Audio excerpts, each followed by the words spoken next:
At some point over the Pacific, long after midnight in Missouri, the world below disappears into darkness and cloud cover. Inside the cockpit of a B-2 Spirit, two pilots sit side by side in near silence. There is no cabin behind them filled with passengers, no crew rotating in shifts, just two officers flying a $2 billion aircraft that will not touch the ground again for more than a full day.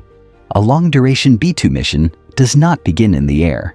It begins hours earlier in a secure briefing room. Weather patterns, satellite imagery, fuel calculations, threat envelopes, and timing windows are reviewed in detail. The route is designed to minimize detection and align perfectly with tanker aircraft scheduled to meet them midair. Every minute of the next 30 hours is accounted for before the wheels ever leave the runway. After takeoff from Whiteman Air Force Base, the aircraft climbs steadily to high altitude. From the outside, the B-2 looks almost unnatural in flight, a smooth flying wing with no vertical tail. That design is intentional. Angles are minimized. Edges are aligned to scatter radar energy away from its source. Even the engine inlets are shaped to reduce heat signature and radar reflection. Stealth is not one feature, it is the entire structure. Inside, the cockpit is compact and practical. Two ejection seats dominate the front. Screens display navigation data, system diagnostics, fuel status, and mission parameters. There is a narrow space behind the seats where one pilot can briefly stand or stretch, but there is no separate rest compartment. For the next 30 hours, this confined space is the only environment they will know. Because the B-2 cannot carry enough fuel for such distance alone, aerial refueling becomes routine. Several hours into flight, the bomber approaches its first tanker rendezvous. The massive refueling aircraft extends a boom toward the B-2's receptacle. Precision is critical. The pilots must maintain exact position while thousands of pounds of fuel transfer midair.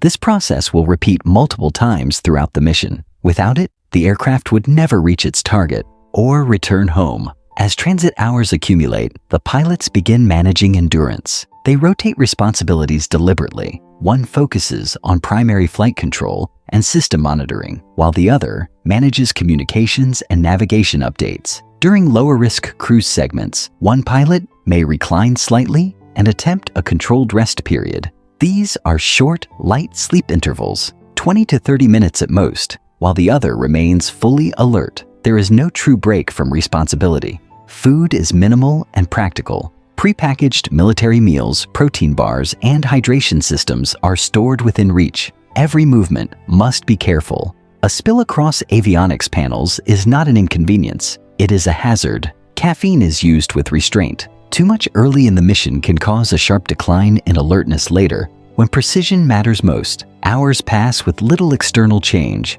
At 50,000 feet, the horizon barely shifts. The cockpit lighting remains steady. Oxygen masks and communication headsets stay secured. Muscles tighten from prolonged sitting. Hydration must be balanced against the inconvenience of limited onboard facilities. The B-2 does include a small chemical toilet behind the cockpit, shielded by a modest privacy curtain, but its use requires coordination and planning. As the aircraft approaches defended airspace, focus narrows.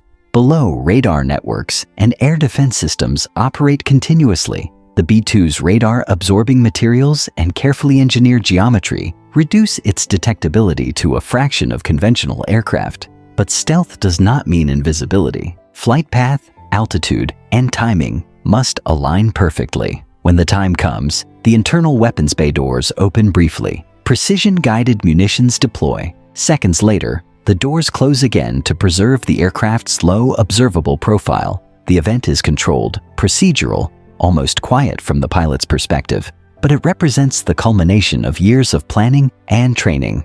And still, the mission is only halfway complete. After weapons release, the aircraft must retrace its long path home.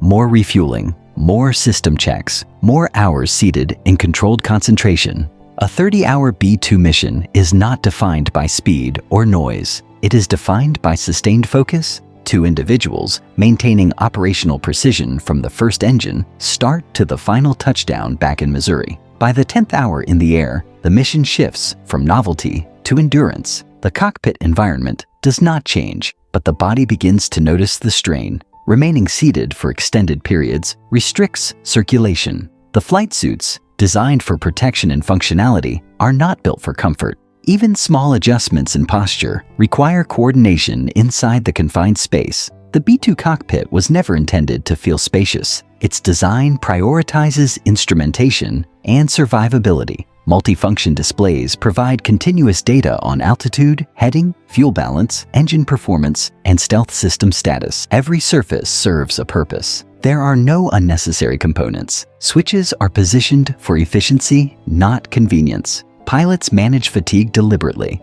During stable cruise segments, one aviator transitions to controlled rest, while the other assumes primary oversight.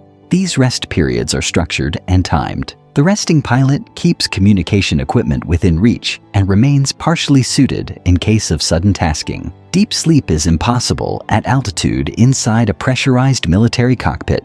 Instead, short cycles of reduced awareness help slow the buildup of exhaustion. Hydration is critical. At high altitude, even in a pressurized cabin, dehydration occurs gradually. Pilots monitor intake carefully to maintain focus without creating unnecessary interruptions. Every aspect of the mission reinforces efficiency over comfort. Food is functional rather than satisfying. Military meal components are chosen for energy density and ease of handling. Protein bars, sealed sandwiches, electrolyte solutions, and compact ration packs sustain caloric intake without distraction. There is no heated meal service. Eating is secondary to system management.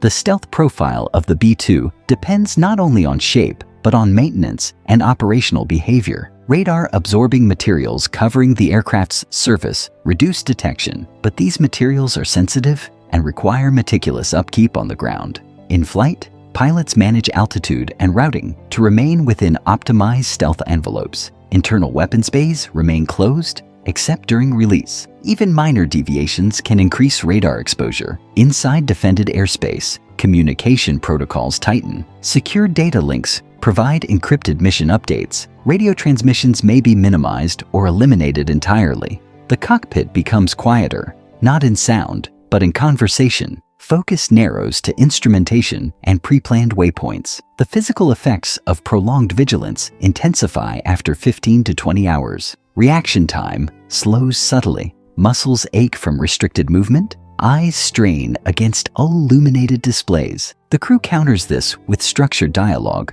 verbal cross-checks, system callouts, and routine confirmations designed to keep cognitive engagement high. Silence for too long increases fatigue risk. Professional conversation maintains alertness. Despite the strain, the B-2's design assists in stability. Its flying wing configuration provides efficient, high-altitude cruise performance. The aircraft can maintain long stretches of steady flight without aggressive maneuvering, reducing physical stress compared to more dynamic platforms. Autopilot systems manage altitude and heading within narrow tolerances, but human supervision never ceases. As the mission transitions from strike execution to return transit, psychological pressure shifts. The most sensitive portion may be complete, but the longest hours remain. The body recognizes that landing is still many hours away. Discipline becomes the defining factor. Training replaces emotion. Checklists replace speculation. The B-2 continues across continents and oceans, supported by additional refueling rendezvous points. Each successful connection extends endurance. Each hour aloft reinforces the central reality of long-range bomber operations. Technology enables the distance, but human resilience sustains it. Another factor rarely discussed is cognitive load. Modern bombers are highly automated, but automation increases monitoring responsibility rather than removing it. Pilots must continuously scan engine parameters, fuel balance between internal tanks, hydraulic pressure, navigation drift, and electronic warning systems. Small anomalies, temperature fluctuations, minor caution alerts must be interpreted instantly. Fatigue makes interpretation slower, which is why procedural discipline becomes critical during long-haul operations. The B-2's seating configuration also reflects survivability priorities. The ejection seats are designed for high-altitude escape, meaning pilots remain strapped in for most of the mission. Limited movement reduces circulation, so crews perform subtle in-seat exercises, flexing legs, rotating shoulders, tightening core muscles, to prevent stiffness from escalating into reduced responsiveness. These small routines become part of survival at altitude. Environmental systems regulate cabin pressure and oxygen flow carefully. Although the aircraft cruises at extreme altitude, the cockpit maintains breathable conditions. Even so, dryness in the air can lead to eye strain and mild dehydration. Pilots use lubricating eye drops and controlled hydration strategies to maintain clarity of vision. Vision fatigue at night, especially during tanker rendezvous under low-light conditions, becomes a genuine operational concern. Approaching the later stages of the mission, circadian rhythm disruption intensifies. The body loses reference to local time zones crossed during intercontinental flight. Darkness outside may not match biological expectation. Artificial cockpit lighting remains constant, forcing the crew to rely entirely on training. Decision-making must stay analytical, not emotional. Each successful system check, each completed refueling, and each verified waypoint reinforces operational momentum. The mission becomes a chain of precise actions connected by endurance. No dramatic maneuvers, no unnecessary communication, just sustained, disciplined execution at high altitude. By the time the B-2 reaches the most sensitive portion of its route, the crew is already deep into fatigue management. This is the moment when training has to carry the body. Procedures become tighter, checklists become shorter and more frequent, callouts become deliberate. The pilots reduce unnecessary conversation and shift into a rhythm built for precision. In higher threat airspace, the bomber is not relying on speed to survive. It relies on profile control. Altitude, heading, and timing are managed to stay within the aircraft's optimized, low observable envelope. The B-2 is also designed to reduce workload in subtle ways. Its stable cruise performance allows long periods of steady flight. Autopilot functions can hold altitude and heading within tight tolerances, but the pilots remain mentally engaged. They do not disconnect. They monitor for weather turbulence, system warnings, and unexpected changes in fuel distribution. As the bomber approaches home airspace, relief is not immediate. Landing after 30 hours is its own challenge. The pilots have been seated in a fixed posture for an entire day. Their eyes are strained, their bodies are stiff, yet landing demands fine motor control, timing, and awareness. Fatigue cannot show. Approach begins with a final systems review: hydraulic pressure, flight controls, fuel state, landing gear, weather at base, crosswinds, runway conditions. If conditions are unstable, the crew may divert. After a mission this long, the safest decision may be to land elsewhere rather than force a tired landing at a preferred location. On final approach, the cockpit becomes intensely quiet. Airspeed, descent rate, and alignment matter more than anything else. The aircraft settles toward the runway. Touchdown is controlled. The landing gear absorbs impact. The B-2 rolls out and clears the runway. Only then does the crew allow themselves to breathe differently. After shutdown, there is no dramatic celebration. The mission ends the way it ran, professionally. Crew members debrief quickly, documenting system anomalies, refueling performance, and mission observations while memory is still sharp. Maintenance teams move in immediately. The stealth coating and surface materials are inspected. Any minor damage or wear is treated seriously. The aircraft is prepared for the next cycle. A 30-hour B-2 mission shows the real nature of modern strategic air power. The technology makes the reach possible. Stealth makes entry possible. Refueling makes the distance possible. But the mission still depends on two people maintaining focus across an entire day without a true break. That is the part rarely shown. The B-2 looks like a machine built to disappear.